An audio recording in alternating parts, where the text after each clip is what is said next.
away and grab what I need to grab. I gotcha. Hey, Gearheads. Hey, Tar Heel State Hangers. Hey, everybody in the hammock community.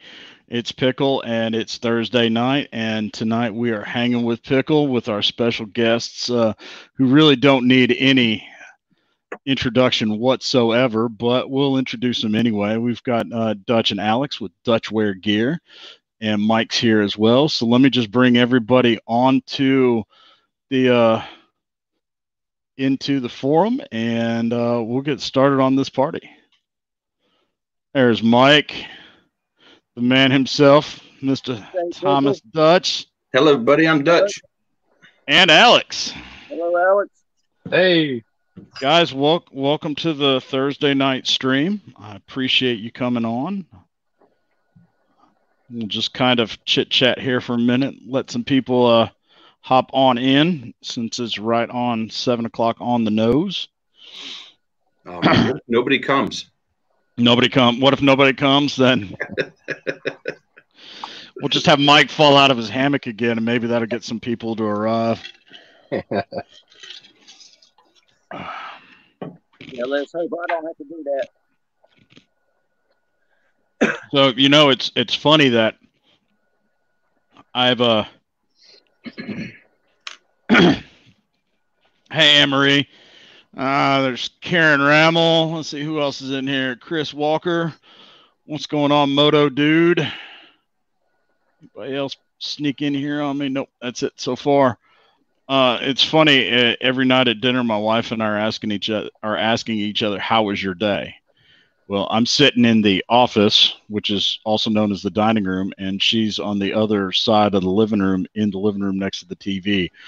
So we really hear each other all day long. So it's like, well, how was your day? You heard it. How was your day?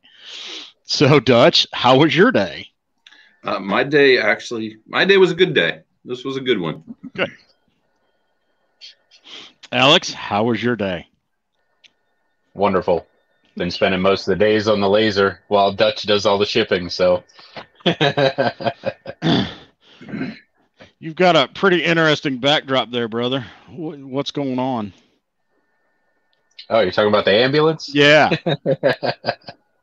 Yep. It's a little bit quieter than in the house, so. Okay. Alex lives in an ambulance now. Alex lives in an ambulance. He lives in an ambulance down by the Dutchware building. Yeah, I get tired of driving, so I just park out front. Mike, how was your day? It was a great day. That's good. That's good.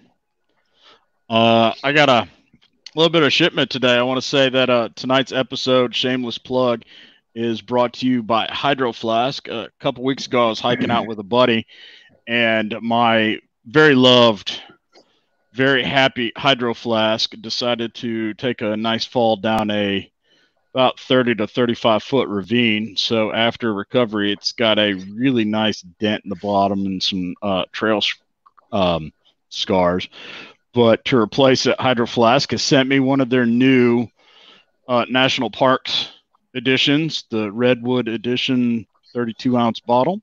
I want to thank them for that because it is now keeping my water pleasantly cold and will so throughout the summer. Looks like that has a reinforced bottom. Is that true? It is a rubberized bottom. Good. They don't want to replace it again, probably. They don't want to replace it again, so they gave me the rubberized bottom so that if I did decide to chuck it off a mountain, it would bounce. All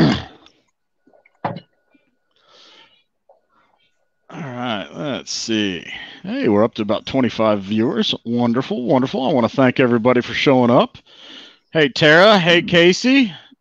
Mr. Garibaldi in here. The Hammock Shelter is here. Welcome, Hammock Shelter. So, the whole point of this, and Dutch, I want to say you were honestly somewhat of an inspiration of this back when the states were really started to get shut down. You and I were talking about how really just want to get something out to the community and try to keep the community together. And this kind of became my pause to get the community out here. How's it been going for you, for the company, for your staff?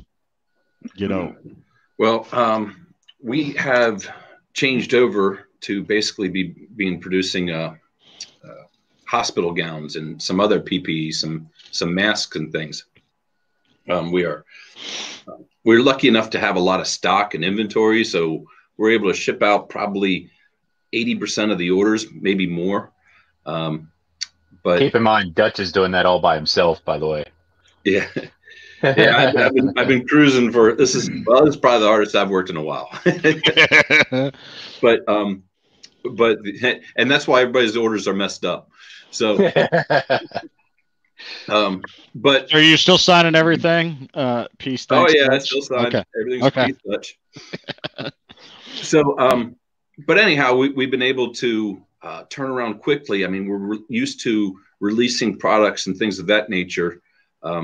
The gowns, I think we're really proud of because it took us about 2 days to go from them bringing us a sample to us submitting a sample and getting approval quickly and started into production on Good Friday. We started into production and we're hammering them out. We're able to do well over 500 now a week. Wow, that's impressive at that. We're on our second week tonight. The laser has gotten so much work from this, and it has really proven its value because I sure wouldn't want to cut out 500 a week by scissors. No, that would make sense because they're not exactly square, correct? Yeah. Yeah. So employees wise, though, pretty much everybody is in a shelter at home, and we're close enough to New York City and New Jersey and Philadelphia that it's real here. It's not far away at all. There's many deaths in our county every single year or every single day. And the hospital is in big need of the medical supplies that we've been able to change over to. Yeah, I mean, down here in the Carolinas, in the somewhat rural area that I'm in, it's not here. It's very distant. It's very CNN. It's very Fox News. In the 7 zip codes that are considered part of my county, there are 10 cases. Wow. There's 65 across the county, but the bottom half of the county borders Charlotte. So we get some spillover from that around the lake. But up where I'm at, there's 10 cases. So I mean, I've been sheltering at the house like everybody else, and doing my thing, keeping the trucks running. But all in all, it's quiet here at the house. So I guess the effects are still the same. You're still just in a house. I'm in a house. I get really excited when I decide to go out and go to the grocery store. I literally have not been home it's going on 5 weeks now. So it's tough. That's really tough. Let's see, a couple more showed up. Hey, Dave Upton. Hey, Shannon. Welcome. Thanks for joining. Miss Roxanne, welcome for joining. Dutch, one of the biggest questions that's been popping up on online is what are your shipping times like on, say, in-stock products and say like your new bridge hammock? Well, the bridge hammock is the biggest delay and the furthest from being in stock because we released that 4 days from being shut down. So we did not have any stock of that item. And we are trying to set up to manufacture that through home sewers for the most part now. The in-stock items, such as bling or some of the netless hammocks and even chameleons, we've been able to put out an amazing amount of chameleons because we have a pretty big stock of them. That is about 3 days delay time. Which is still pretty good. Actually, it feels terrible to have. I mean, we're usually instantaneous, but it's. I feel bad when I'm putting out this order. I'm like, man, this is 4 days late. They ordered this a while ago.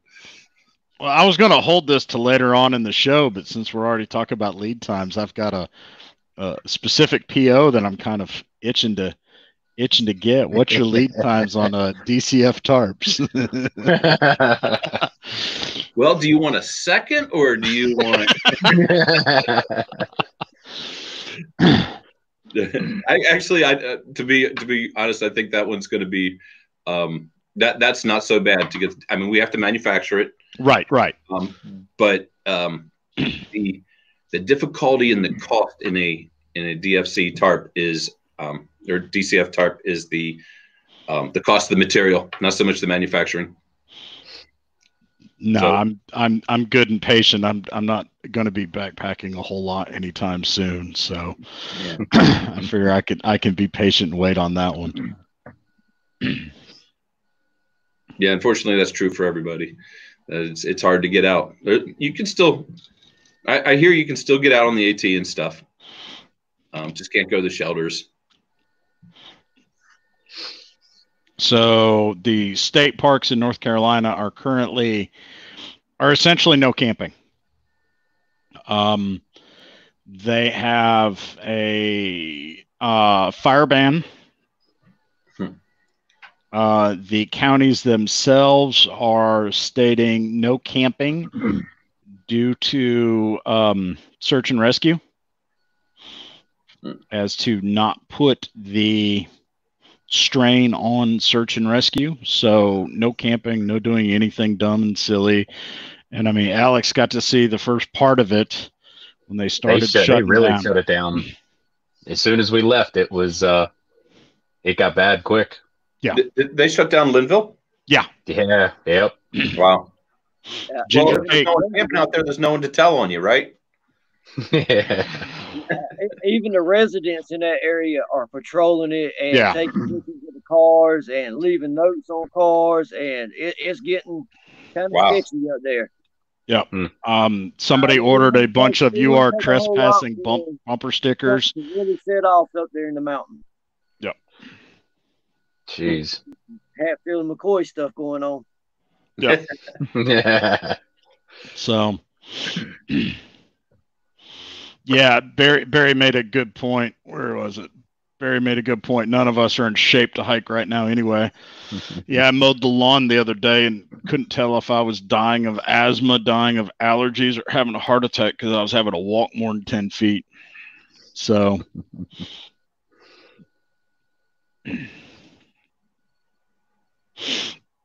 let's see.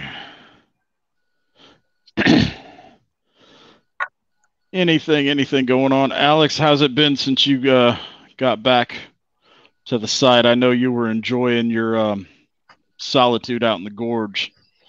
Yeah, it was a nice 2 weeks, but came back and we started rocking for the gowns for the hospital. So it's been staying steady. So, but yeah, the 2 weeks off was kind of nice. I know Dutch was hating it, but I gotta say, I loved it. Yeah, Alex got plenty of questions. Yeah. Hey, how do I do this? I will say for everybody out there that is curious about the Banyan Bridge, I've never slept in a bridge until Alex gave me a chance to to use his prototype while they were down here in the Carolinas in the gorge. So I have one night in the Banyan Bridge, and I must say it was a very good night's sleep. It was very close to my multi-$1,000 Tempur-Pedic bed at Snoring the house. 5 minutes after you laid down. I was like 200 feet away and still heard you roaring like you were next to me. So, yep. What's going on, Ginger? Hey, Dave. Trip. Do what? I said, how much did you drink on that trip? Not a whole lot, but you know as well as anybody, as much as you and I have camped together, when I go to bed, I'm either mumbling incoherently because I've had too much to drink, or I'm head hit the pillow, hit foot bottom in that top quilt, and I'm asleep. So, Yeah, I've never seen somebody be able to just lay down and 30 seconds later be snoring. Yeah, that was Pickl. I'm that guy. When it's bedtime, it's bedtime. It's kind of like Dutch and cheeseburger time. When it's time for a cheeseburger, everybody get out the way because he's eating. Hey, as long as he's eating cheeseburgers and not showing you his cheeseburgers. Yeah, that's true. That's true. It might be later. Depends how late we go. What's going on, Sean Curtis? Thank you for stopping by, my friend. Dave Moose wants to know if that's a Syntax 77 shirt. That is. Big fan, man. I mean, that guy he makes a good video. Coming from me, he can really talk. Let's see. I really want to talk about the Banyan, and I hate that everything has shut it down because it's got to be becoming a big hit. The people that have it, there's not that many that actually went out. We only had like 3 or 4 days. In that time, we produced, I'm going to guess 15. Okay. And so the people that have it are real fortunate. I have, we have the general stack of stuff that we can't make right now. Mm-hmm. And then we got the Banyan stack. The Banyan stack just keeps getting bigger and bigger. We're like, we got to turn that around, that those are going to be getting made. We put out, we were able to get out 2 this week. So, and we're hoping. That's not your normal production levels, Dutch. You need to call your governor and say, "Hey, look, you may not think I'm essential, but he's no help, believe me." Cool. Yeah. I can understand. Say that again, Mike. I don't know, something going off. I was gonna say, speaking of shirts and swag, though. Got a new shirt. Mike representing the Trailheads, or whatever's on his head. On his head, you do realize this is like a Dutch, show, right? Yeah. Let's see. That's all right, John. John's a good guy. John and Karen are good people. Yep. Let's see. The Motodude wants to know if the Banyan Bridge realistically is going to hold someone just over 250. And he's also wanting to know if it's going to be made into a double layer. I think it would, but honestly, you're probably not going to be comfortable. It's more of a comfort rating at the 250 than a full-on weight rating. Okay. You tend to get a little too much squeeze. So, we tested some of the spreader bar poles in the shop. Not very well. It was safe. We'll call it safe. But our head spreader bar pole hit. I think it was like 800 or 900 pounds. We couldn't even lift it anymore, and the poles still wouldn't break. So, the poles become the weak part in a lot of the bridge hammock systems. But I think over 250, you're going to end up getting a little bit too much squeeze. Okay. And as far as the double layer, we'd like to get there, but as far behind as we are right now, it'll be a while. Okay. Let's see. One of our frequent viewers, my buddy Casey, wants to know if you got the idea of the Banyan from when you got Clark hammocks. We had been working on the Banyan for 2 years, a year and a half. Yeah. So the Clark just kind of happened over this past year. But actually, I was kind of thinking that it would be neat to make a bridge with the Clark style of having the poles that the flexible poles that go up. So it did kind of cross my mind that you could make a bridge hammock and a Clark under the same idea. Okay. I really enjoyed how squared off everything was. It wasn't, I didn't feel any shoulder squeeze. It was very roomy inside by all means and accounts. So, I'm interested to see what a few more nights are going to do for it. Let's see. There was another one I was going to let's see. J3 Hayek says, "Yep, ordered the Banyan the day after the shutdown." How's that for timing, man, brother? I feel your pain. I really feel your pain, but well, he'll be one of the first ones to go out if we start rolling. Actually, he's probably in a pretty good shape for how soon he's going to get it. There you go, from the man himself. Now, somebody asked about if the Banyan could be made longer. They were like 6'5". We can make a bridge hammock longer than that, but the Banyan is going to be static because the tops are interchangeable. So It's all dedicated to that platform, kind of like the Chameleon. I can't really make a 12-foot Chameleon because all those tops wouldn't fit. So we would have to make a long Banyan design. And being 6 feet on the nose, I will say I don't think anybody much over 6'3" is going to even come close to being able to fit in it. Yeah, it was designed to be 6'2". I thought was the maximum because that's the tallest person we got working here. Okay, fair enough. What about the Banyan fitting on the tensor stand? It should fit just fine, especially if the Ridge Runner fits. We're a little bit shorter at total length than the Ridge Runner, so it should fit just fine. And you're a bunch lighter too, correct? We did come couple in ounces. Yeah. Okay. Well, in the way to bling, a couple ounces is Dutch's entire bling box. So now, in all kidding aside, here's a serious question, and I've actually had this question a couple times this week. That everybody knows who Dutch is. I don't think there's many people in the hammock community that's been around for any length of time that haven't heard of Dutchware, don't know who Dutch is. But Alex, I've had a couple people ask me, who's Alex? I don't know who he is either. Just some random guy. Just some random guy who lives in an ambulance.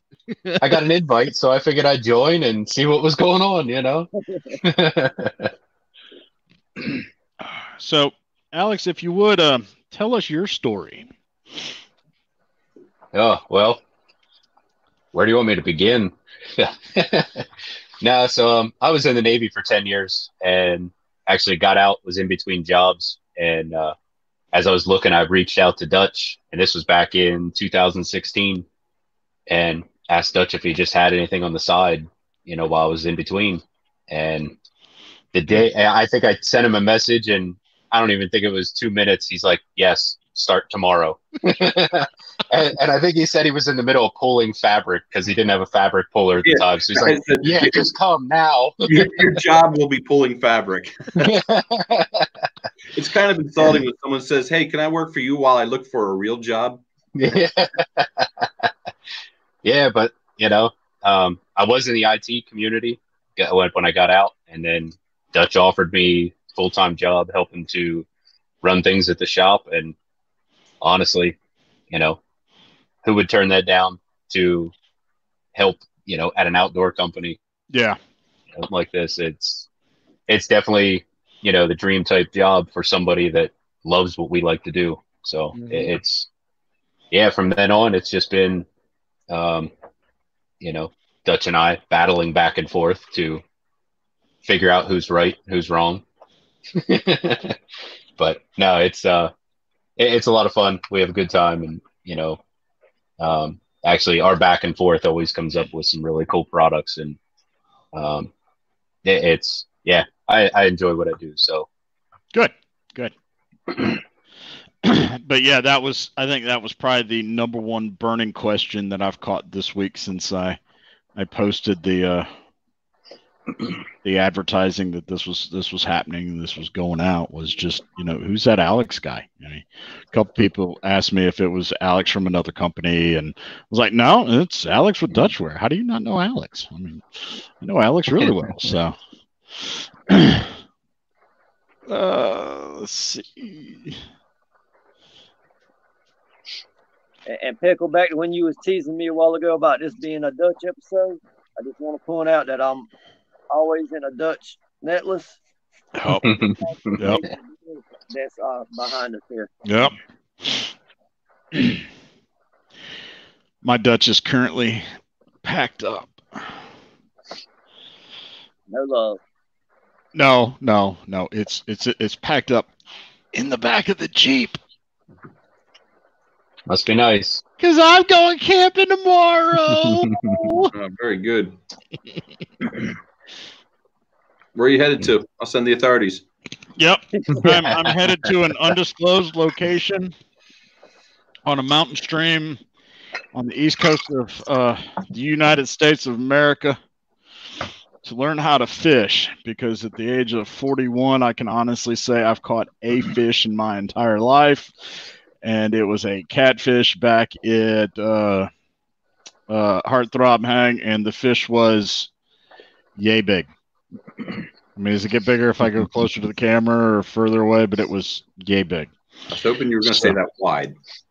No, it's a little long. Hey, Crystal's here. Hey, Crystal. She called me a stinker. And we got Shannon and we got Ginger. Anybody else coming in? Up? John's decided to show up. John Rammel states, Dutch, thanks again for the material donation. Hope this shuts down gets lifted soon so you can get back on track with your gear. No problem. Boy, everybody's lively tonight. I should have mandated a 2-drink minimum before this started. Dutch has a whole Lazy Susan full of moonshine right upstairs. So. Oh, is it all Sugarlands? Yeah. Yeah, it is. Yep. So are you having to place orders, or do they have you on a monthly? We're shipping him these. Crystal went down there and she bought cases and brought them up. So good for Crystal. You called that right. He said cases. Yeah. I caught cases. It literally was cases. and I think that's called bootlegging. So. Yeah. Only if it's for distribution.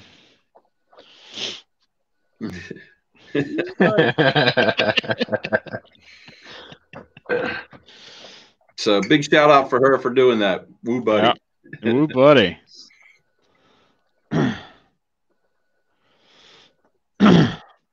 We don't drink it fast enough. That's the problem. Yeah, it's okay.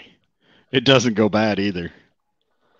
But you're not supposed to drink that too terribly fast. What was that you were saying last night, Mike? I don't know. You take the lid and throw it away or something? Something like that. That's the concept. Let's see. Welcome, Gear and Trail.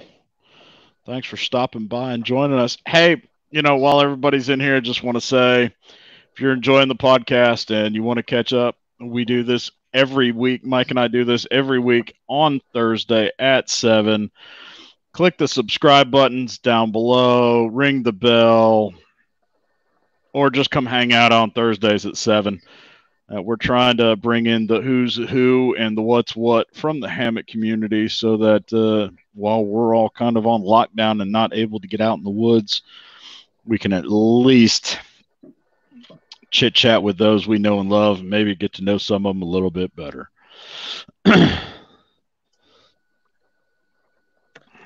So, Dutch, here's another question that I've been asked. What's the reference to?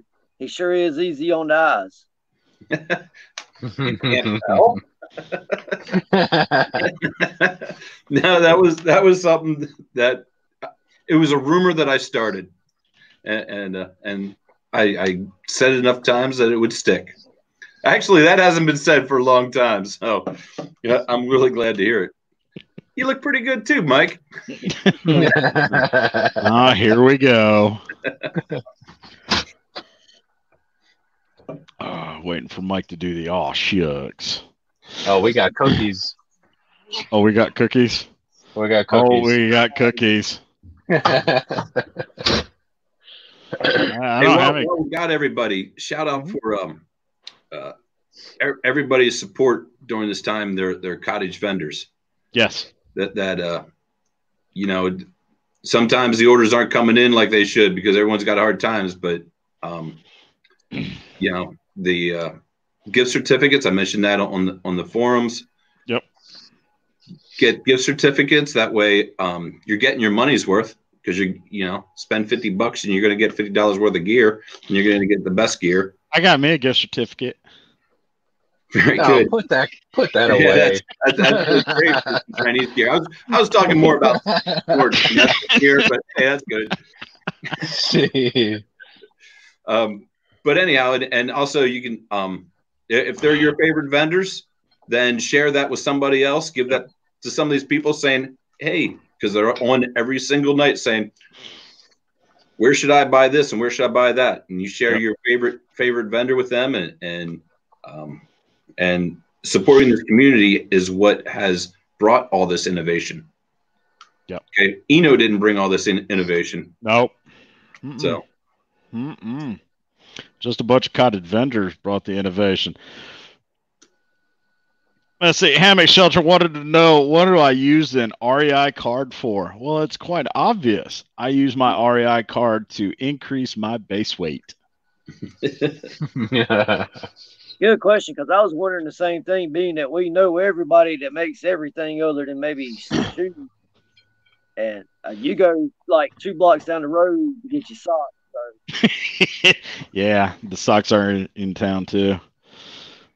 But yeah, please, support your local cottage vendor. If you haven't and you're still new to the game and you're just figuring it out, this guy down here and this guy down here can get you a basic, simple, netless hammock for less money than you're going to spend on a Walmart hammock, on a Eno or on a Walmart hammock, and you're going to be more comfortable. And once you realize that, the cottage vendors provide such a great product, you're not going to go back to the mainstream or the big box stores products. This hammock that I'm in on every episode, I sleep in it a lot of nights also. This thing is a beast. My 75-pound bulldog jumps up in it with me. I've got burn holes in it because, as y'all probably noticed, I smoke like a freight train. I'm not worried about it, giving way on me any at all. You can feel it and tell that it's a beast of a hammock. I can go out there and beat the crap out of it. Which this would be a bad time if it did give out on you. Oh, well, he's already dry. He's already dry docked at least once on live screen. So, Shannon Mckinney made a good point. She said the Dutch netless got me back into the trees when my gear was stolen. And whether you're a new camper just starting out, or you're, getting back into it, or something's happened, those netless hammocks are indispensable. Even if it just hangs out in the back of your vehicle for an opportunity hang, they are indispensable. And little quick story about the one that Mike's currently in now. I gave him that hammock. And that hammock was given to me by a friend of ours, Round Trip Raven, who gave it to me after my half-wit was sent to the hammock gods in a car accident. Don't make it sound so dramatic. You left it on the roof. I left it on the roof like I did Stuffy,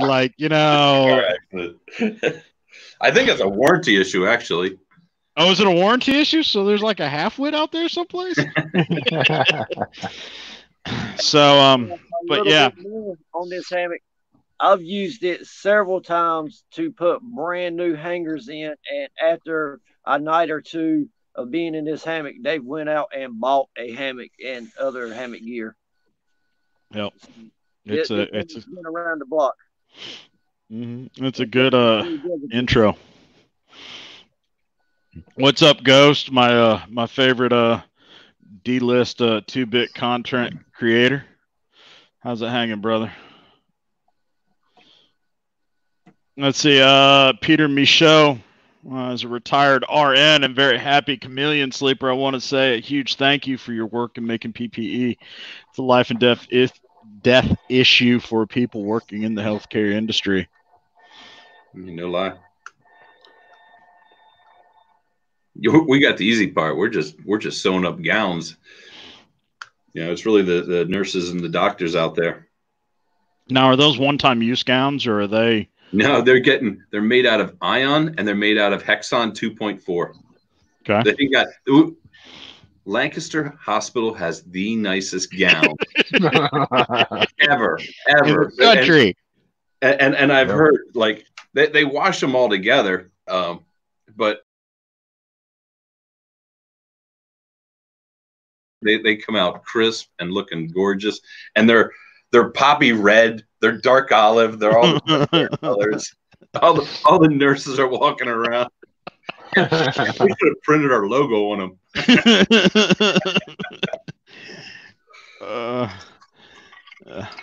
Hey, it's Rat Mama.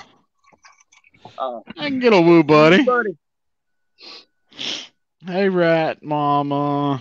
Thanks for stopping by. I'm guessing it's Jeff from Gear Report asked, Dutch, what's your favorite piece of gear that you've created or innovated?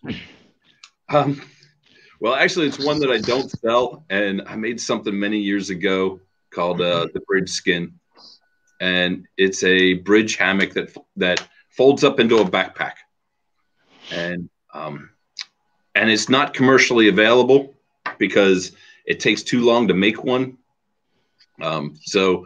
But it's a really neat piece of gear, and to go and see this hammock fold up into a backpack is pretty awesome. The spreader bars become the frame of the pack and stuff. For what we make now, I think probably the proudest one when someone comes through has never seen my gear.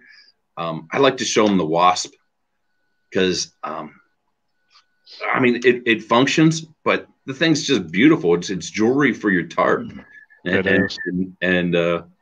that bringing that element of nature into the gear. Plus it's titanium. It really, it's what we're all about. So. Awesome. Yeah, like Jeff, I do remember seeing posts on that bridge skin. I'm sure there's a YouTube video out there someplace on it sitting around. I think my favorite was when Dutch decided to do the hammockless hammock. Yeah, I like the down at the end was the top. The down, the down at the end was the insulation. Suzanne was saying something about she needs some help with some hammock straps. Don't know exactly what kind of help she needs.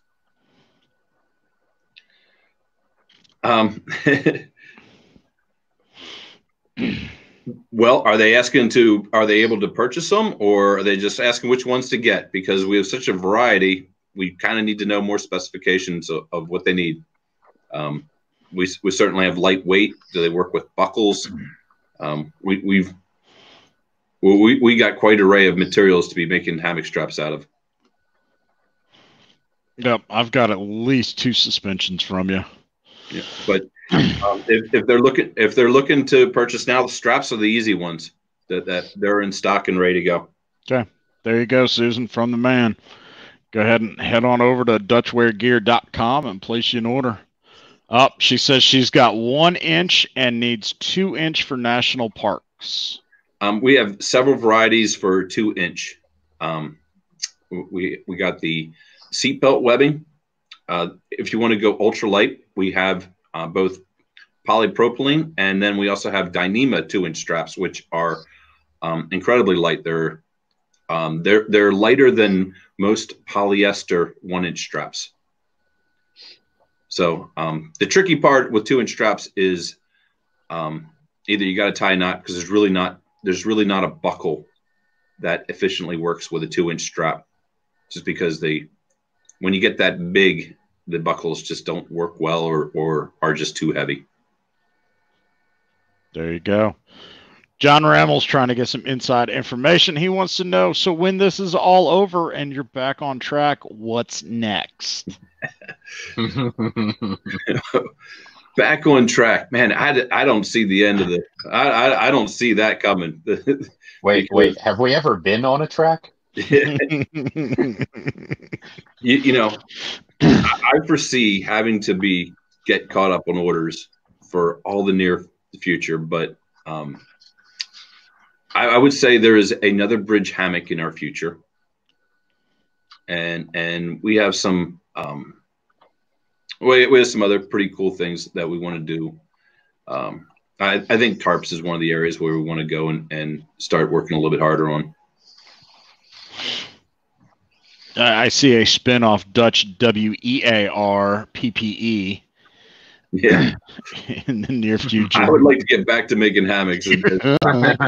Although, you know, all the vendors that I've spoken to about what they're doing, how they're helping out with the PPE, and how they're just trying to keep on plugging along through this, are ready to get back to making gear.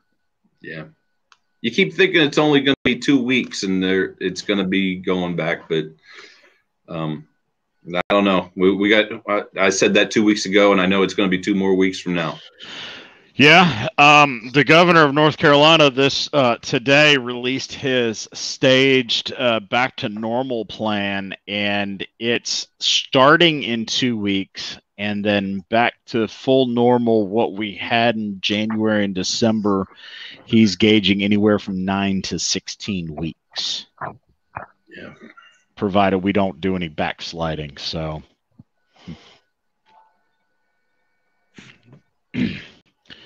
let's see. All right. My buddy Marcus West down here in the Carolinas, big hiker, big ultra runner. He can outrun any one of us put together in a relay race, like him versus us. How's Mike and Chris? We're good. Krista says, hey, Krista, Dutch question. Instead of prusik knots and a twig to keep your tarps tight, what's your hardware that's ultra light that would work similarly? I can't say that word. You got me. He caught me. It's the one word in the English language I cannot pronounce. Rather than a continuous ridge line, I prefer to pull out from either end of the tarp. And Stingers is probably my favorite. I've already mentioned the Wasp. That one's really good because you're able to slide it along the line. That way, if you have a big tree or a tree that's far away, you can kind of extend your line by moving the hardware closer to that tree and getting back to it.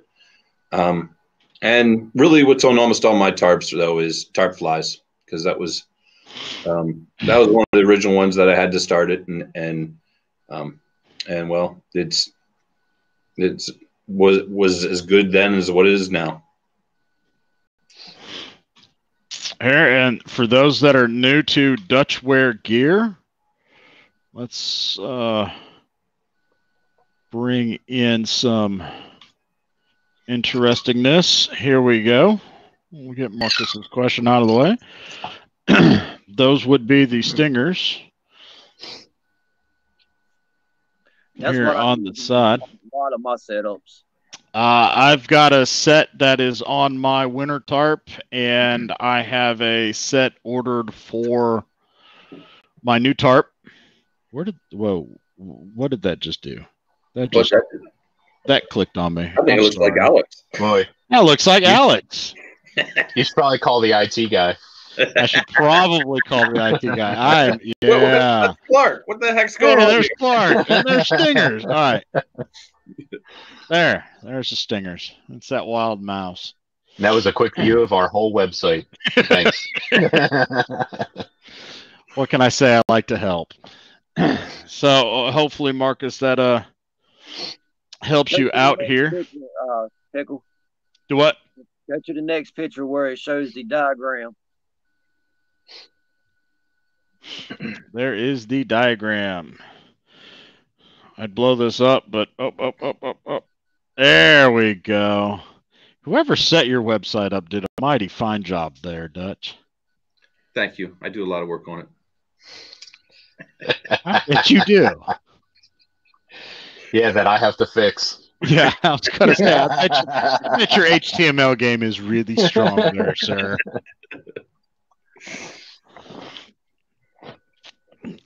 All right, see, back to the party. Casey actually had another pretty good question that I was wondering. What made you think of a double ridgeline for the Banyan?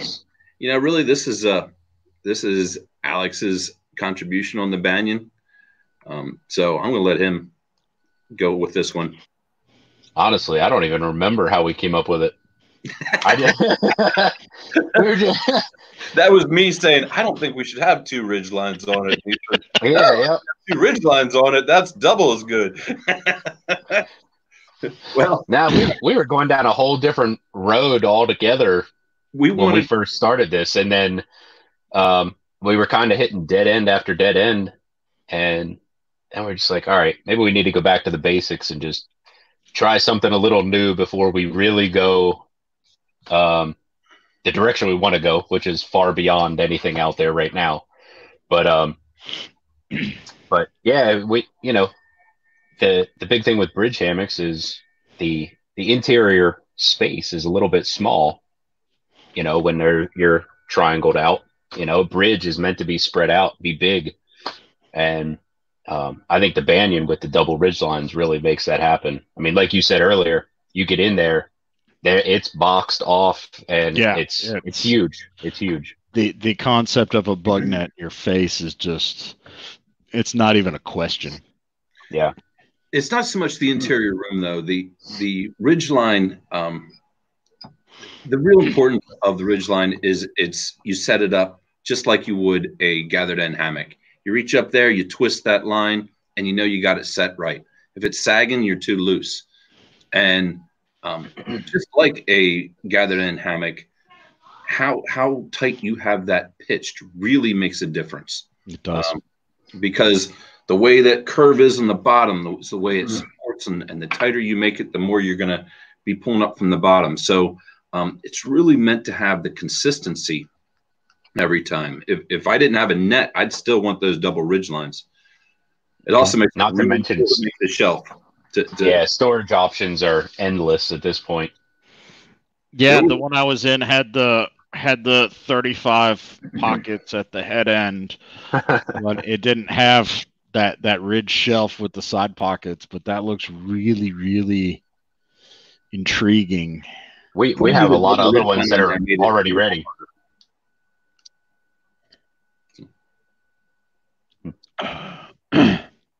All right, so I've not been in the hammock industry that long, and since I came onto the scene, and I came on right before the Kickstarter for the Chameleon, and it just seemed like everything, Dutch, you've put out has been pure gold.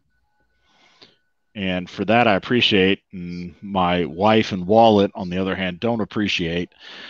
But have you put anything out that's fallen? That's just crashed and burned? And yeah, there's been a lot of things that you think are going to go well, and honestly, you don't know, because what you think is going to go good.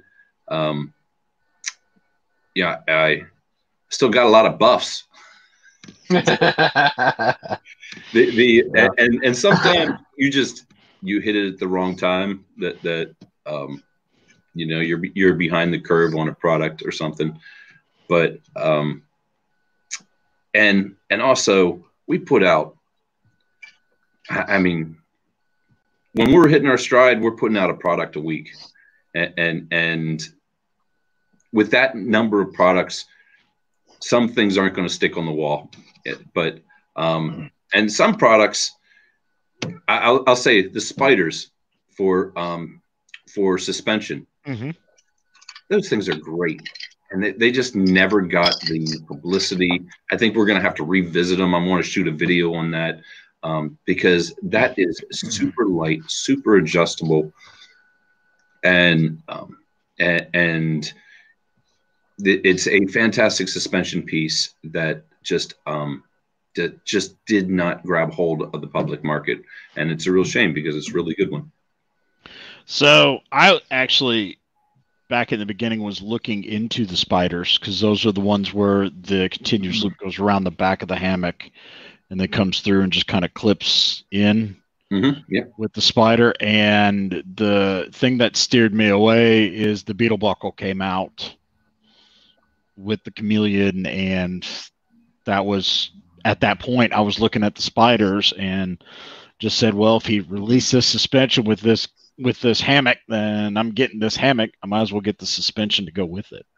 The beetle buckle by far is our most popular suspension. And actually, that was one that we were launching the Kickstarter, but before we launched it, and I went to him, I said, look, we're launching this brand new hammock. We need to launch some new hardware with this. And it's like, well, I got an idea we've been tossing around. And actually, I think it was right before we launched the Kickstarter. We had some of the final prototypes after testing for a while, and all of a sudden they started slipping. And so if you actually look in the original Kickstarter video, the beetle buckles are different. They weren't even detachable. They were permanently attached, and there was a bunch of different revs, but that was a very spur of the moment type of hardware, and it ends up being one of our biggest sellers, along with the chameleon. Yeah. So I've heard, and I've experienced and not heard. Do the beetle buckles slip, or is it the fabric stretching? Well, one of the most popular webbings for the beetle buckles is spider poly webbing. That's the black and white striped. That is correct. Yep. And the point to this webbing is that it has a bit of a loose weave. So the very first time you use it, it gets stretched. Okay. But then, especially when you're going to stretch each individual spot. So if you stretch only 3 foot of it, the next time you go out, and if you're 6 foot down that webbing, you're going to get a little bit of stretch on it. Gotcha. Okay. After it's stretched, it doesn't spring back, and we want to look into ways to possibly pre-stretch that material. But it is, once that stretch comes out, you're good on that thing. Okay. If those beetle buckles are set up correctly, they will not slip. And it's a lot easier to set them up correctly than it is, say, a cinch buckle, which can twist. And nothing's dropped me more than cinch buckles. The whole point to it is it's pulling right from the center of the part. So, and another thing is, if those beetle buckles were slipping, you would know because it would damage the webbing. Okay. All right, let's see. Another question coming in. Like I said, this is pretty free form. You know, if you guys want to hear something, please shout it out and we'll get your question asked. John Rammel, Trailheads, wants to know, how much has COVID affected your ability to keep or get fabrics in stock? Actually, originally,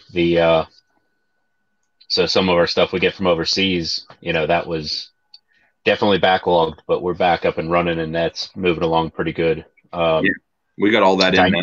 So. Yeah, Dyneema ended up being another one, but that wasn't really because of the COVID. That was just they were overly booked at the beginning of the year. So actually, anybody that works with Dyneema knows that there was a major shortage the first half of this or the beginning of this year. Yeah, there So, was a gaping black hole around the first of the year, end of January for anything Dyneema. Yeah. Really. I don't know who they were producing for because they weren't producing anybody I know. Yeah. Nobody I was mean, getting. almost every company that had or used Dyneema was out, so it was pretty bad. But other than that, I mean, things are flowing pretty good, Except especially we're for out of ion fabrics. now because the hospital has it all. Yeah.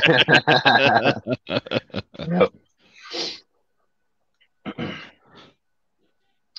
Let's see. What's going on, G23? Thanks for stopping by. Let's see. Did I miss any questions in here? Viva L Outdoors wants to know if you're going to be making masks. Actually, we just had a potential contract today for cutting masks, and we have one for the hospital that they haven't gotten us the material yet. It seems a better use for our laser to be making the gowns than it is to be making squares and rectangles. So for the time being, which is going to be at least the next solid week, we're going to be cutting gowns. But we just working. Alex was working on it today, where he's coming up with something where it's not a rectangle. It's more. It makes it into the ear straps to make the whole mask.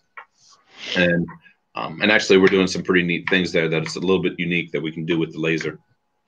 Good. Are you planning on turning that into a retail line? We're really trying to get through this period. I don't want this to be our future. I don't think anybody wants this to be their future. Yeah. But I keep seeing fashion shows, coming up, and there's a mask included into every article of clothing. So let's see. I'm just going to throw this one up. Heather Weisner, thank you for all the amazing gear and allowing me to get back into the woods. A severe motorcycle accident took me out of the woods. My chameleon allowed me to go back. Keep up the great work. All right, very welcome. Awesome. Thank you, Heather. We love hearing that. I know Dutch and Alex enjoy hearing that. Dutch and Alex are very big supporters of the hammock community. Anytime us at Tar Heel State Hangers have needed a product from Dutch and Alex or a product for a waffle for a giveaway at one of our hangs, Mike usually sends Dutch a email, and the response back is, "Why did it take you so long to ask?" That and tell such and such I said do this. Yeah. Yeah. So we greatly appreciate it on the Tar Heel State Hanger side. Let's see. This is an interesting question. What's your preferred camo for a tarp? Some I've seen look like they're better for clothing or a hammock. Actually, I know I Alex would say, is. Yeah. Well, I have one that's massive ivy. It's not camo at all. Yeah, it's not camo at all. It's just ivy. No, for the tarps though, our no repeat patterns are especially like Privacy X versions, and we have cloakware, things like that. Those that are no repeat, where you don't just see squares across your tarp, those are probably going to be the absolute best. Yeah, that drives me. I mean, that looks good on clothing. It doesn't look good on a tarp. A tarp is a billboard. Yeah. And it drives me nuts when I see a tarp, and I just, I mean, that's all I look at it when I see a pattern that repeats. Once I see the pattern. Yep. That was actually one of our biggest things when we brought on a designer and started working towards things. No repeat patterns is a huge focus for us, and we actually have quite a few. And that's because, I mean, when you make a hammock, when you make a tarp, the size things that we're making, those repeat patterns that are normally 25 by 25 or 36 by 36, you just see it over and over and over again. Yep. Personally, I'm a big fan of your shingle roof. tarp. That's probably Dutch's favorite tarp. Actually, that is the tarp that I go and. Yeah. Hopefully, we finally got that on the site. That was one of mine. There are so many patterns that we just. It's hard to get them all on the site, and sometimes that takes a backstage to everything else that we got to do.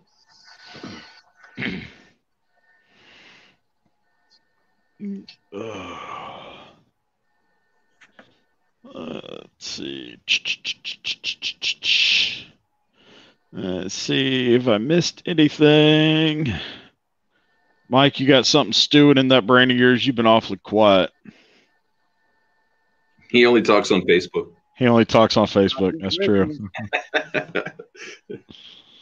That's one of the first things I said the very first time I met, because you see him talking all the time on Facebook, and then I'm like, get in person, they don't speak a word.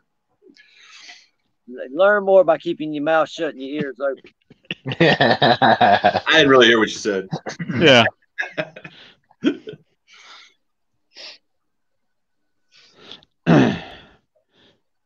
Let's see.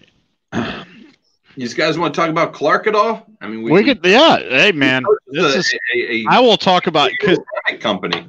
I don't know a whole lot about Clark. Just to be honest with you, it was before my time as a hammock guy. Yeah, you know what? It was before my time too. Okay. And you know, back 15, 20 years ago, the only thing you saw was Clark, and you saw Hennessy, and Clark always looked interesting to me. And when they closed up, Alex went and brought it up. He's like, that he thinks that they would be willing to sell, or they put out a feeler for people that would be buying. And really, we felt that if we didn't buy it, it probably would not stay in the States. And the Clark design is really meant to be, I mean, it uses domestic materials. It's used very commonly by the military. It is an American company that is an American hammock, and it's pretty fantastic. Now, it's a little bit outside of our market. We're always trying to go lighter, and we're always trying to use the thinnest of fabrics, and keeping it simple is really a big deal too. Here's something that's using twin needle stitching everywhere, Velcro all the way around the perimeter so that you can attach your quilt, and it is not lightweight, and it's meant more for the sportsman, more for a camper, and but it's a fantastically comfortable hammock. So we went, and we're proud to be able to make it. It was really an honor. It was an honor to meet Gary Clark, and he's retiring, and probably got out of the business at a good time. but we have a lot more to go there. There's other models that we haven't been able to build yet. The one that goes to the ground is going to be a big popular one. And also we're going to come up with kind of using their design for maybe an ultralight Clark. Okay. I was going to say, if they've been around since, 10, 15 years ago, are you expecting a resurgence? Here's where Mike usually dry docks. So get in that quilt there. So are you hoping for a resurgence? Is the market still strong? Huge fan base, and like I said, it's not our typical market, but the people that own the Clarks love their Clarks, and we haven't had to do any marketing, and we get Clark orders every single day. It's just another product for us. They're expensive hammocks, but if you talk to any Clark owner, they've been sleeping in these hammocks nonstop for 10 to 15 years, and they're still in the same hammock without a single issue. Okay. They're meant to be a bomb-proof, beat-up hammock. And actually, I was at a bushcraft hang a couple months ago, and two of the guys there had them, and they had them for 12 years. We're talking bushcrafters who are not easy with gear. Yeah. So, yeah, it's definitely a different crowd, but it lends itself well with the other products we make. I think we actually have a lot of people that buy, they'll go and buy the Vertex, which is a massive 2-person hammock for, that's made, Clark hammock, and our 2-person tarp, they'll put that over top. So the combination of things going together has really been working out well. Good. And I've had a Vertex for years, and have always really enjoyed that. We also have where the Chameleon can be set up as a 2-person hammock, and that's one of our favorite things. Is it gets families out together, gets that girlfriend that doesn't want to sleep 20 feet away, or your child that doesn't want to sleep 20 feet away in the woods, that they get to be on the same tarp, the same trees, and the same space. Okay. Let's see. Steve takes a hike. Wanting to go back to the Dyneema conversation. Speaking of Dyneema, can you make a wider tarp in Dyneema? The width of the one now is 8.6. We can. It takes a little bit extra work, but honestly, we could make it as wide as you want. We made a couple that were, I think the biggest one we did was like a 12 by 12. And the guy wanted tie outs all over the place. So, it definitely gets expensive because it's material and We can some make of it the labor that, as you want. yeah, there you go. Yep. That's pretty much what it comes down to. I mean, it's, the expensive material and some of the labor that has to go in there is a little bit extra, but yeah, we can do just about anything. I mean, you guys aren't exactly known for advertising custom gear, but I know you make custom gear. We do custom gear all the time. Yep. Okay. And that's just a simple email to sales@Dutchware? Yep. Okay. Yep. So right now, everybody needs to email Dutchware. Not the time for custom gear. You might want to wait a week or two. Another question that... Go ahead. Dutch is answering emails right now, so go ahead, flood it away. Yeah. So yeah, if you email sales@Dutchware, it will be Dutch that you are getting a reply from. Gear and trail, etc. is a 2-part question. Is Dutch going to pursue manufacturing bike packing gear like the frame bag made for Eric from Hang Time Hook? And any word on Kip's a cowboy? So for the frame pack, we did go and make him a custom frame pack, and I was getting into doing some bike packing. And I was going to do it again this year, but it looks like it's going to be a little bit later in the summer to be doing that. And we have the materials for that.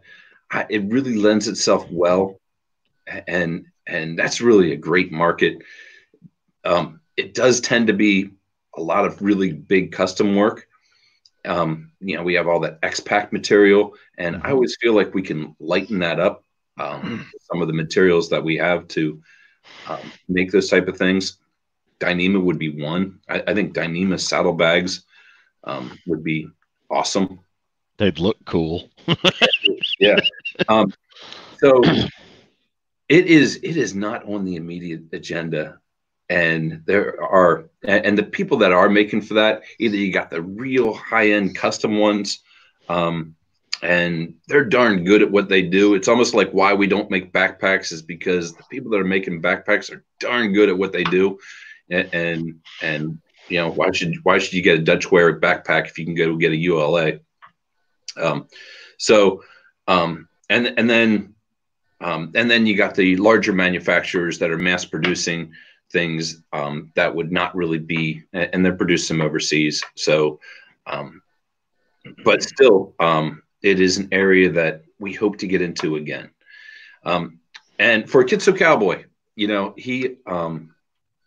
I have heard from him. I went out to, and I don't think he'd mind me saying, because he really enjoyed this community, and he misses it. that he has had health issues. I would say for probably the last 3 years, and his health issues have affected him to the point where he cannot type. So staying connected with an online community has become pretty much impossible. It just so happens I was out in Washington State last year, and I was going through. It was around Seattle, and there was a Kitsap County, and so I went and I sent him an email and replied back to him, and I almost connected with him for the first time. And I went and I asked him, "Are you in this county?" Because and it turns out that is where he got his name, is Kitsap County in Washington State. But unfortunately, because of the medical issues, I wasn't able to, and the briefness of the time that I was there, I wasn't able to connect with him. I am asked that very periodically, how is he doing? And I would say it's not great, but he is enjoying the fact that everybody keeps him in his thoughts and prayers. Yeah, I've seen a couple on the forums. I've seen a couple threads here recently asking, where's he at? How's he doing? He made such good stuff for DIY, man. I mean, and such good tutorials. Yep. So here's a question you don't hear very often. G23, who's one of my Gear Report buddies, wants to know, do you have a maximum weight restriction with the hammocks? The biggest restriction is the suspension, and we do have a 3,000-pound webbing, and we got 1/8 am steel, and you can do like a Marlin spike hitch or something there. But many of our suspensions are capping out at 250, 300 pounds. Just that they'll handle more. We build our suspensions to hold 1,000 pounds. However, somebody, particularly when they're going over 300 pounds, can put a lot of force, especially if they hook their hammock up wrong on a suspension. And it is the weak spot of a hammock, usually not the fabric. We can double layer a 2.4 and we can hold your whole family. Okay. So that's all about the hang angle and the live forces you're loading the hammock. Yep. And someone getting in and out of the hammock on a buckle. We can hit it with some pretty strong webbing, and we hit it with some really strong am steel. That connection point, how you make those connection points, would be the weak spot there. Okay. Good information. Cinch buckles are meant to help handle that kind of load. I would still like to back them up, though. Reason he's asked it is G23 says he's 6 feet 350. Yeah. I got cousins that size, sir. I mean, a cinch buckle on a 3,000. That's usually my go-to one for that, and they would handle it no problem. Hammock fabrics are Hexon 1.6 has a 375-pound weight rating, so that can handle that. And if you want a little bit more security, want a little bit more support, we got a Hexon 2.4. That'll handle over 440 pounds. And if you even want more than that, we can double layer anything you want. There you go. Let's see. Steve takes a hike. Says, awesome, thanks. I'll give you guys a call as soon as you guys are back in production, doing the AT next year, and need lighter with more coverage. Dutch, you know a little bit about doing the AT. Yeah, I thru hiked back a couple years ago, but I thru hiked. It was the wettest year they ever had on the AT, so I know all about having blisters and wet feet. All right, I'm going to have to put a quick pause. Mike, take over. I need to let my four-legged monsters out they've decided to tell me it's their time to go outside before bed. So y'all talk amongst yourselves.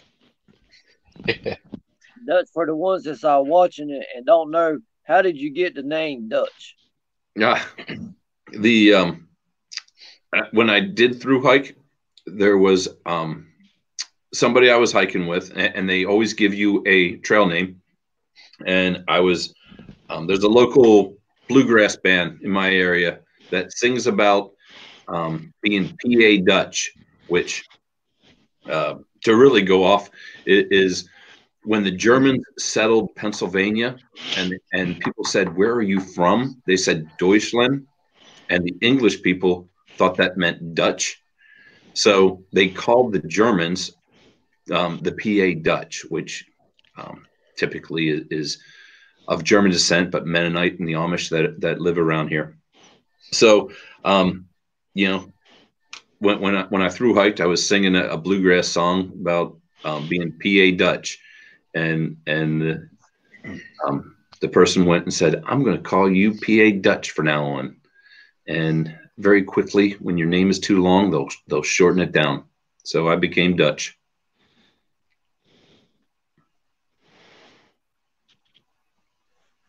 So you got yours from a bluegrass song. Shook got his from a bluegrass song. Yeah. You got yours from a jar.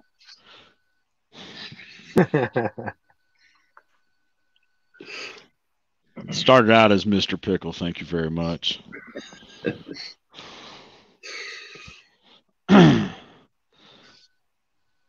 Let's see. Paullie Spoon wants to know, while I'm waiting on to order material for a soon, it Hexon 1.0 too stretchy for a DIY bridge. I would stick with the 1.6. I don't know. It's not so much. The 1.6 is a much stronger fabric, and there's some serious forces going on sideways, more so than what you have in a gathered end hammock. So you'll notice that we do not offer a banyan in a 1.0, even at 1.6, even at 160 pounds. I'd stick with the 1.6. There's really not that much fabric on a bridge hammock. The fabric is such a small percentage of the weight when you have the poles on there. So the you're just going to be talking a slight amount more weight for extremely much more durable fabric. Good stuff. Good stuff. Yeah, Casey, we know you got yours for not wearing a shirt during a Mississippi hang. We'll just leave that one. I was at that hang. We'll just leave that be. Casey doesn't wear a shirt that much. I've noticed that too. No, Casey doesn't wear a shirt that much. I don't even know what your name is. Tarzan. Oh, I got you. That's right.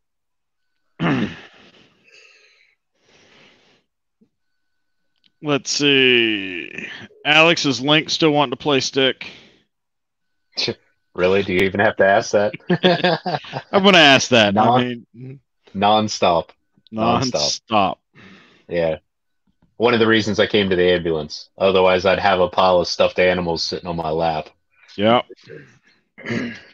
Yep. Trust me. Yeah.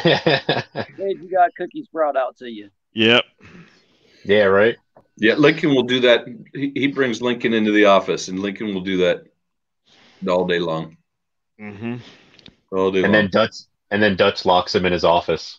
throws a toy in there and then closes the door. Oh. Actually, I've taught him. I'll do that a couple times, and then I'll throw it, and he'll just look back at me like, "Are you going to lock me in the office again?" And I'll be like, "Go ahead." And I'll run in the office, and I'll lock it. Oh, you heartless, but I understand. He's got trust issues, but we don't know why. He does now. Susan Wessinger again, looking hard at a chameleon. Too many color choices. I have ordered a couple must-haves. Yeah. I gotta say, I like my charcoal gray for the hammock. I like my cloakwear. Mike's still rocking the cloakwear. You hear Mike, that, Alex? There's too many color choices.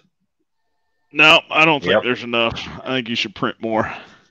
It's actually it's a big challenge to maintain that level of because you have to have stock of everything. Yep. Not to mention when we had one color of one fabric that goes on like 30 different products. Yeah. Yeah. Every now and then we do that and add an Argon 90 color and see how many products you have to add to. Yep. I can see that. Especially now that we're offering the wind jackets and things like that. It's even more. Yeah, I'm waiting for the wind jacket to turn into a raincoat. It's getting there. It's getting there. I know. We got to work out the seam sealing or bonding. Actually, we just discussed that today. How are we going to move forward with that? How's the bonding going? We got some ideas in play, but really the machine is the biggest part that we need to make it efficient and actually make it good.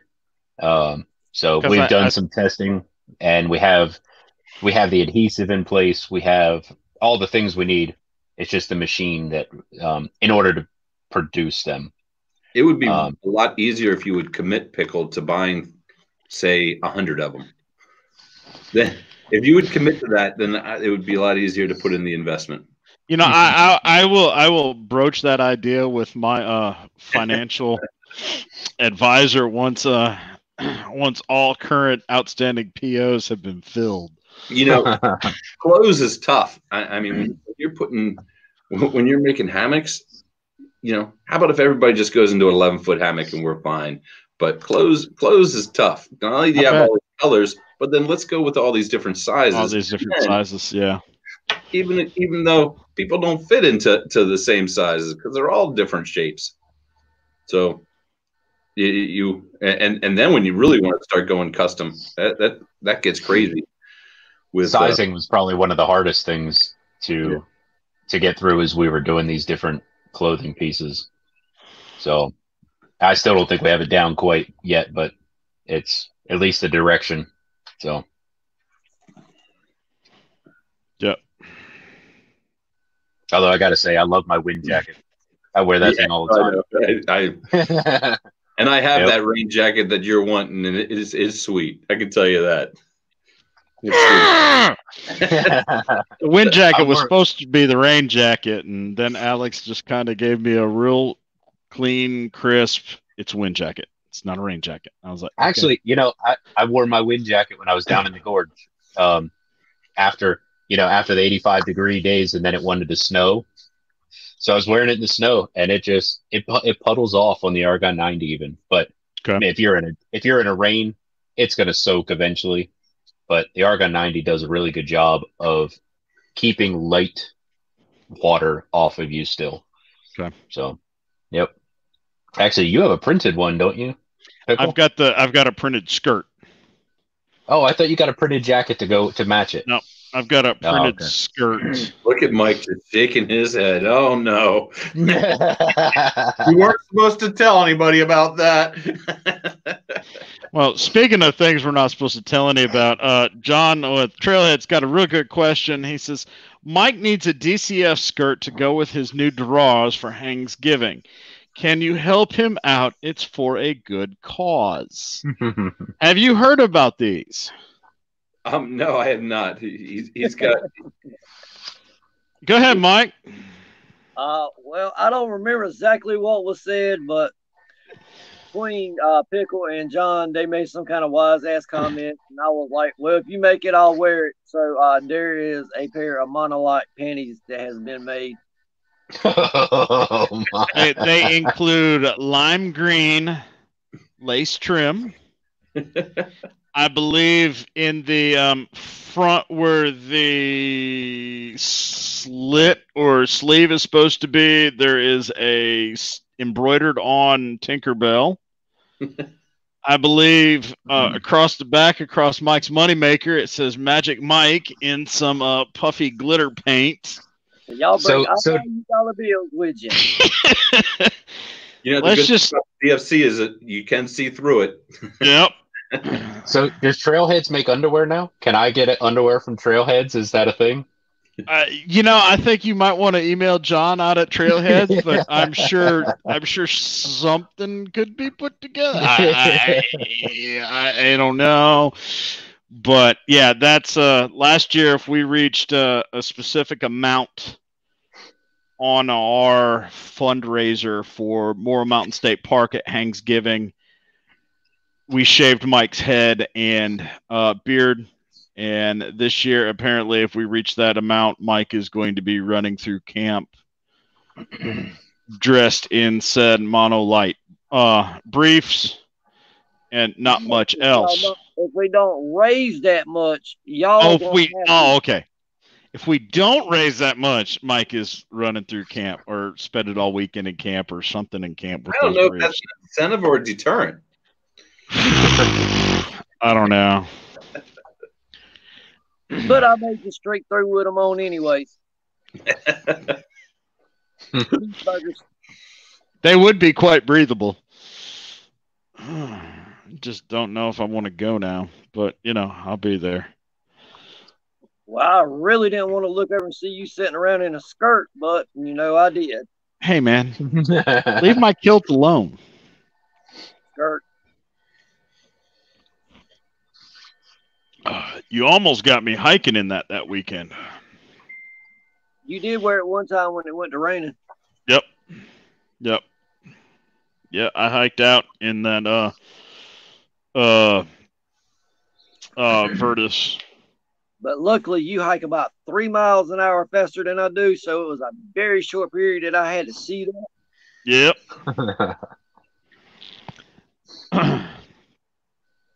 Don't worry, Casey. Come on. I'm sure we can figure something to fit you into.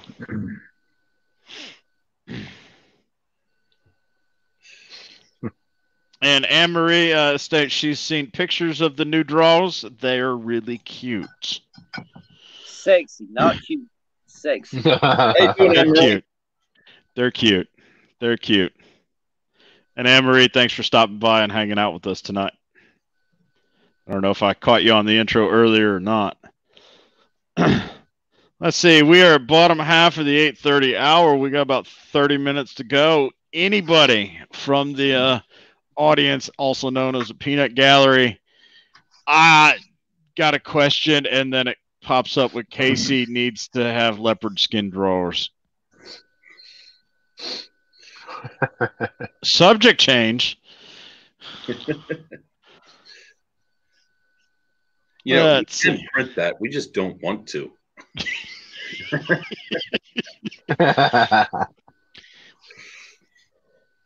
Actually, we do have tiger stripes. Is that close enough? Say anything about Carol Baskin? Not that we can say online. Okay. All right. We'll just keep that safe. Well. Casey is known as Tarzan. You can get Casey a little leopard print sarong. Let's see. Dutch is about to fall asleep. He needs to ship some more orders. Somebody go buy something at Dutchware.com right now and get Dutch to ship it out there. I was a lot happier when people did that when I didn't have to ship it out. Now I'm like I'm trying to talk them out of it. You don't want that. You don't want that. See, is there anything I need from Dutchware.Gear.com? One of everything, isn't it? I'm working on it, my friend. I am working on it. Another thing that I noticed with the Banyan is because I am who I am and I have to have every option for everything I buy. I bought the winter cover for my chameleon, and I come to find out that I'm a sweaty individual, and every time I slept with the winter cover on in my chameleon, I had a rainforest or a blizzard on the inside. And the one night I had an Alex's Banyan, it did have the winter cover on it, and I went tarpless, and there was not the slightest little bit of moisture on the inside. So good job in getting that winter cover to keep in some of the heat, but not any of the moisture on it with that huge netted front head area. The amount of space there is one of the things that keeps you. And we certainly, I mean, there's a big vent on that thing. Yeah. That's the key to people are always asking me, what about condensation? And it's simple. It's venting. It's getting that moisture out of there. Yep. I've tried some different stuff with some different materials, and there's got to be a way of getting that moisture out. I see. Jeff, my publisher, likes to. Apparently, he's lingering in the background, wanting to make sure I'm providing a good edition tonight. Wants to know how many people worked at Dutchware before the Rona. We have about 30 people, and then we got a couple people do splicing from home. That's about where we're going to cap here, because that's all we can fit in the parking lot. Ah, and also that's all you can fit in 3 bathrooms apparently. Boys, girls, and Dutch. Actually, that's exactly what it is. They keep taking my private bathroom. And since the Rona, do you guys have a TP shortage there at Dutchware Gear? We bought some just prior. We were lucky to buy some, and since we're down to about 5 people, we were able to last a lot longer. It was a concern because right when it all got bought out, if we would be going with 30 people, I mean, we could only work until we ran out of toilet paper unless people bring their own. Yeah. How's the social distancing going? I mean, I saw your bit on the local news, which I thought was kind of cool. But how's that? We have a very big building here, and it is pretty easy to be not just 6 foot away, but in a different part of the building, in a different room, on a different floor. We got 11,000 square foot, and it would be tough if there was 30 of us here, but with the 5 or 6 that we have now, it's not a problem at all. And then 5 or 6, you're sharing 3 bathrooms, so we have a good cleaning policy going into. Every high touch area is bleached every day. It's a little bit of a challenge with things, but it's not that big of a deal. Masks are uncomfortable. I bet. So are you wearing them day in, day out? Well, if I'm in the room alone, I don't feel like I have to, or something of that nature. But yeah, the state law is that there had to be worn in the workplace, and our policy is the state law. Okay, fair enough. Nobody knows who has it, so got it. That's true. And Chris Duffy decided to blow out my follow-up question. Are you adding Dutch bidets? No, I don't think. I don't think I have seen those trail ones where they're like a turkey baster or something you got to carry. I don't really think that I need to make that.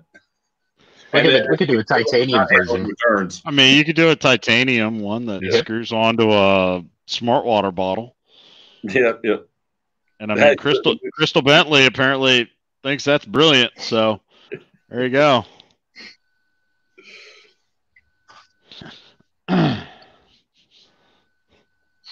Let's see. Oh, I'm sorry, guys. It's been a long week at the office. I'm winding down.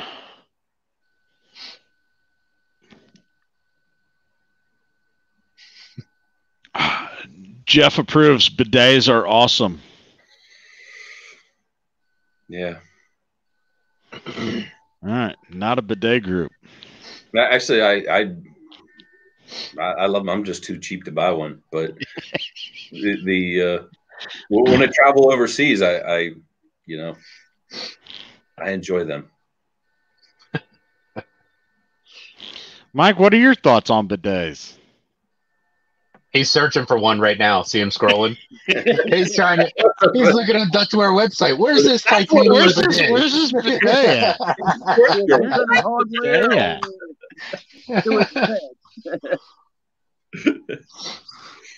I believe I'll just stick with the toilet paper. I want to wash my rear end. I'll go get in the shower.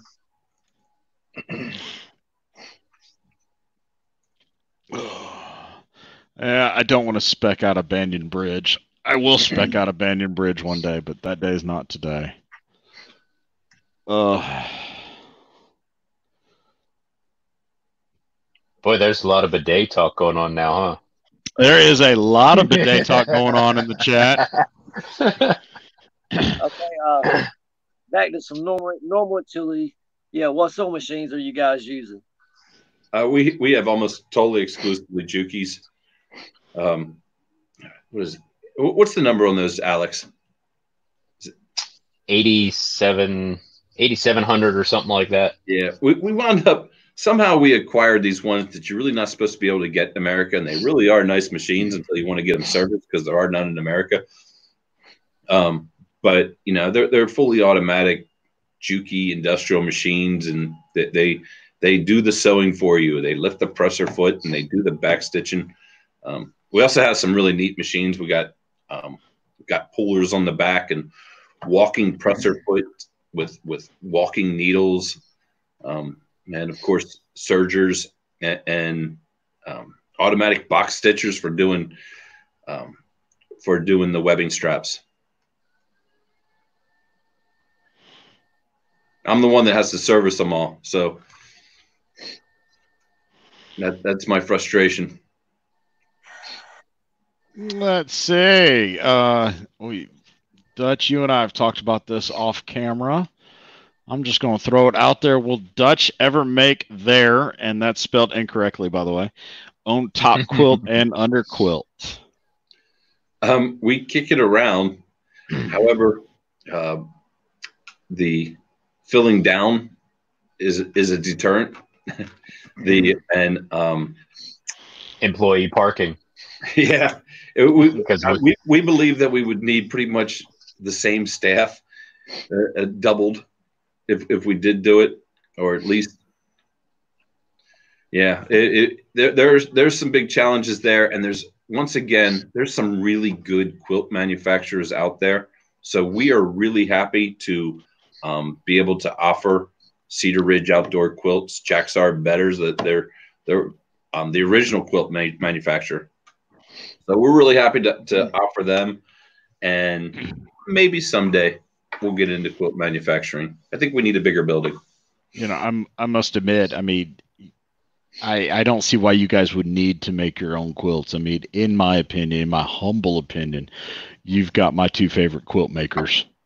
Yeah. In-house more or less anyway. So, I mean, I applaud you for putting their products on your quilts along with the rest of your Dutchware team. Who else is out there?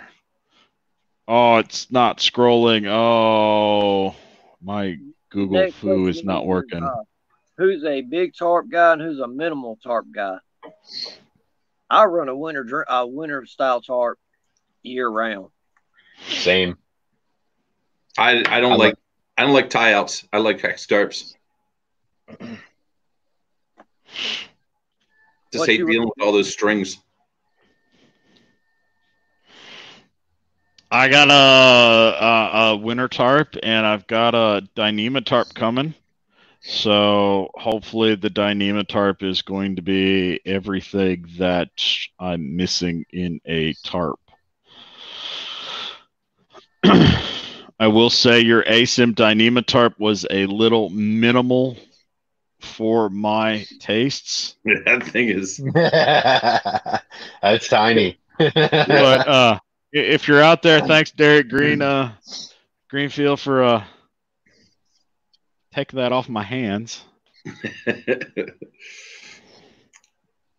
So, but of course I took it off Orton's hands, so that little tarp's been around the block a time or two, and all I did was set it up out in the backyard one time, got my hammock under it, went, yeah, this isn't enough coverage for me. You know, I thru hiked with a Hennessy napkin of a tarp where it's 2 inches bigger than the hammock the whole way around. So that makes the Dyneema ASIM tarp look tiny or look big.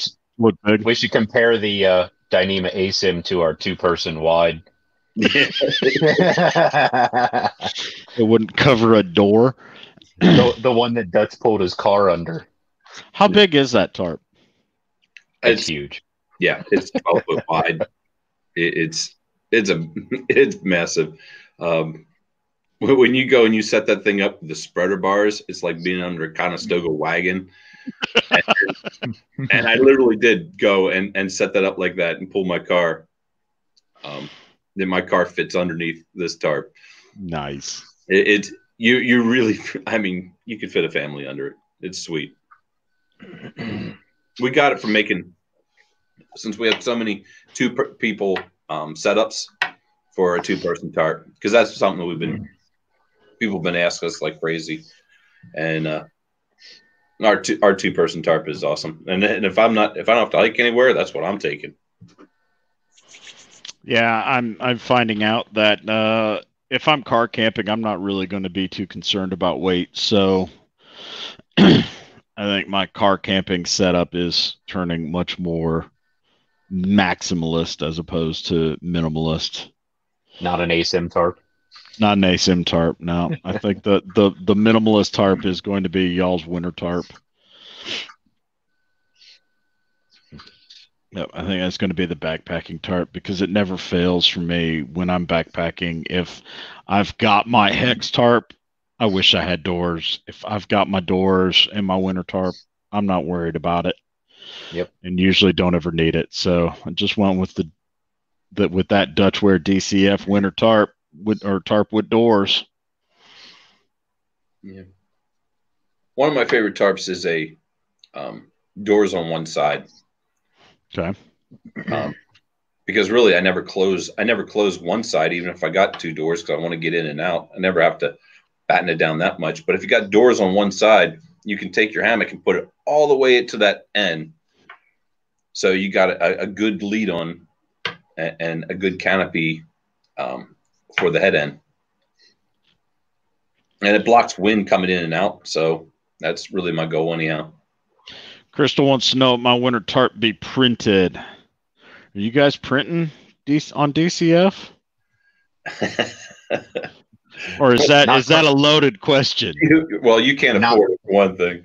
Okay, then no, I won't be printing DCF. You know how much it would cost to print that much? No, I don't want to know. I mean, you would need a bailout from the government. Oh, okay. Well, I got a bailout from the government. And part of it went to you, and the other part of it went to the new stove that I'm getting from my company. Yeah. And I'm guessing that's a household stove. That is a household stove, yes. It is made by Whirlpool. Yeah. Duffy says, yes, his DCF tarp has doors on one side and works well. He agrees. I say, all right, folks, we got about 15 minutes left to go tonight. again, if you've enjoyed the show, please go ahead and give us a like, give us a subscribe, give us a thumbs up on the video. Ring the bell for your next video. We appreciate it. It really does help us get more viewers and get more subscribers, and it helps out the Gear Report family of all of our videos and products. Again, please tune in tomorrow night about 8 p.m. where we go over all of the current happenings at Gear Report in the Second Amendment firearms community, in the Humvee community, in the catamaran sailing community, in the camping and backpacking and hammock camping community, and all things Gear Report related. So please tune in tomorrow night. Same bat time, same Gear Report channel. By the way, Pickl, I think it's great that you're doing this. It kind of helps bring the cottage vendors to the people. They see who it is. They really are people. So keeping the community together, that's important. I just when this all started, I was sitting around, and Mike and I were sitting around, and I was talking to some friends, and we were all just missing that campfire, and I can't provide a campfire during this because my county is magically under a burn ban here in North Carolina, even though we've had the last 5 days worth of rain, but we'll just leave the politics out of it. But at least this way I could bring Get Out Weekly, some of the hammock community into your households. So Dutch, Alex, thank you guys so much for coming on board. I asked Saturday night, Sunday night, and Alex's response was bring Dutch into the chat so that we can get his response. I brought Dutch into the chat, and 30 seconds later, I got yeah, we'll do it. Sounds like fun. So, again, have fun with us cool kids from Carolina. Do what? Say that again, Mike. I said Dutch has always had fun with us cool kids from Carolina. Yeah, Dutch, there has been some good times with the Carolina crew. And since we are being videotaped, I'm going to go on record and saying that I have not, nor will I ever direct Dutch towards a lake at any point in day or night. Not the story I heard. Yeah, I know, man. You were there. I'm like, hey, I need to know what direction to walk in, and then he's like, yeah, walk this direction, and then he was gone.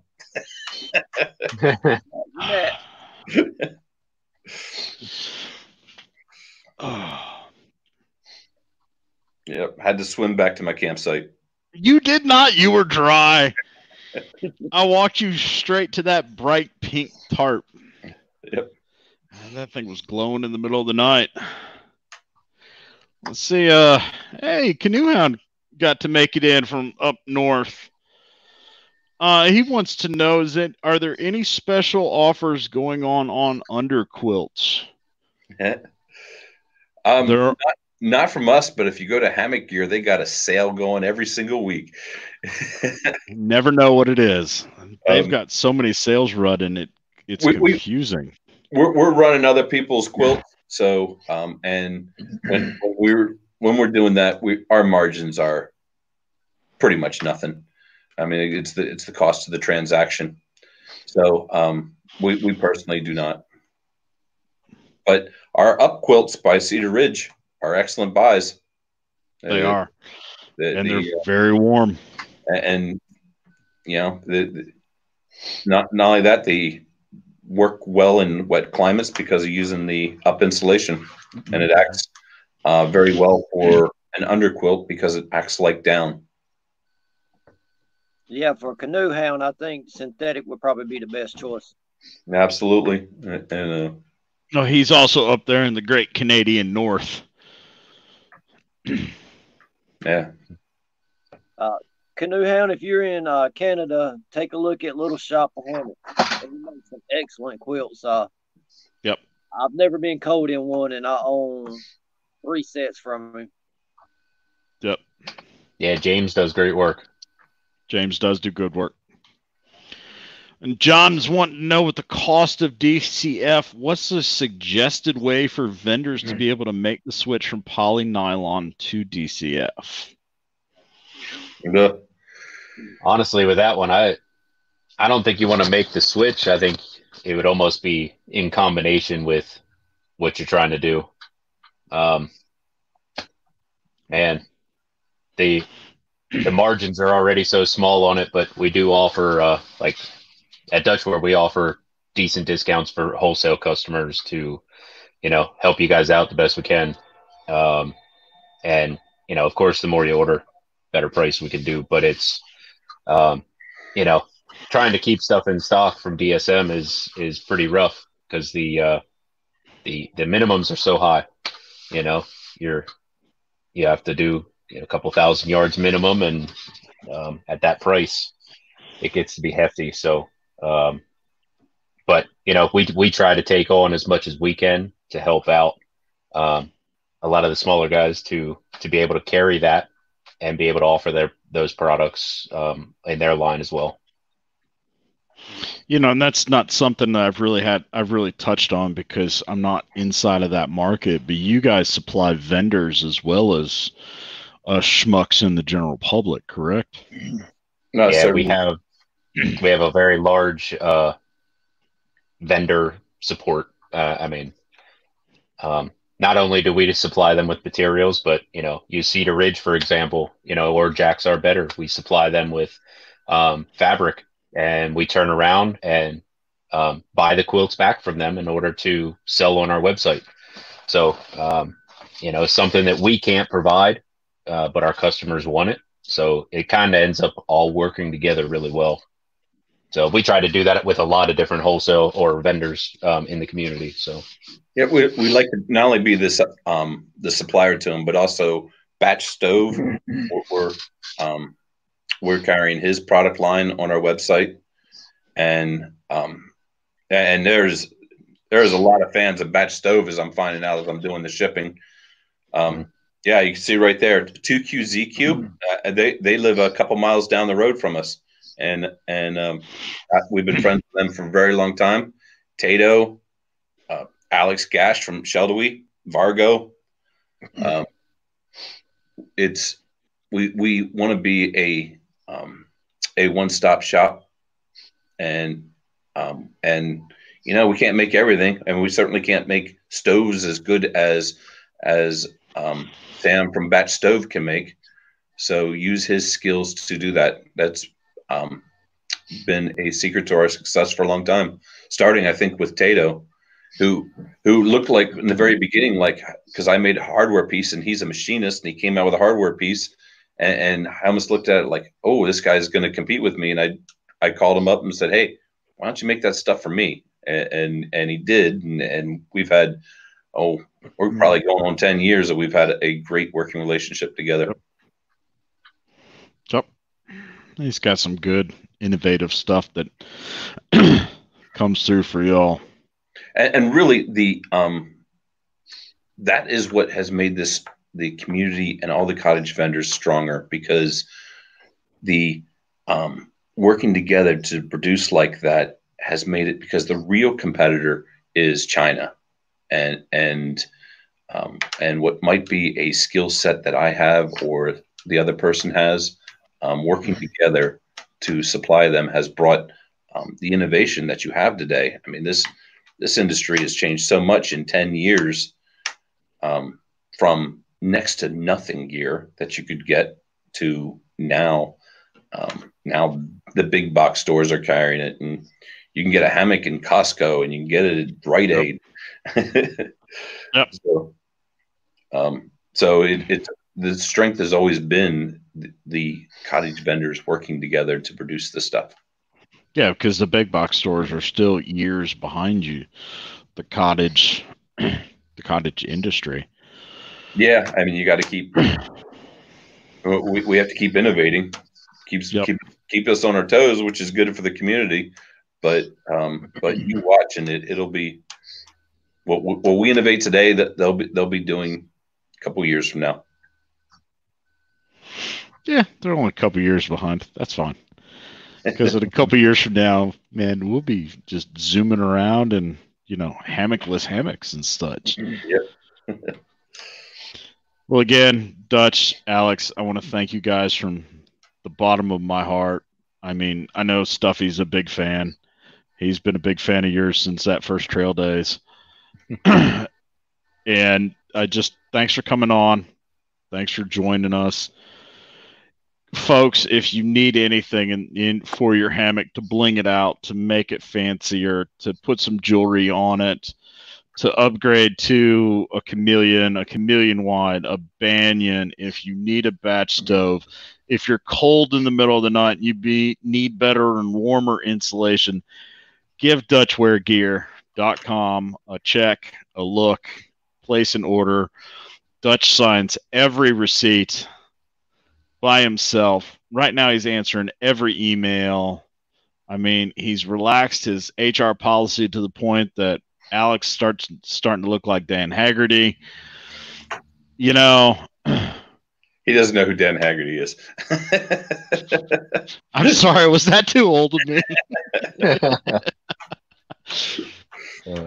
But if you guys get a chance, head on over to Dutchware Gear. They will definitely take care of you, and they've been taking care of myself for 3 years in the hammock community for many years longer than that. And I'll kick you guys down, and I'll be right back. Hang around, guys. And thank you again for coming and joining us here at Hangin with Pickl on your Thursday nights. These are interesting times that we're living in. Stay safe. Hug your loved ones. Enjoy it. Soak up some sun. And we'll catch you next week with another episode. I'll catch you on the flip side.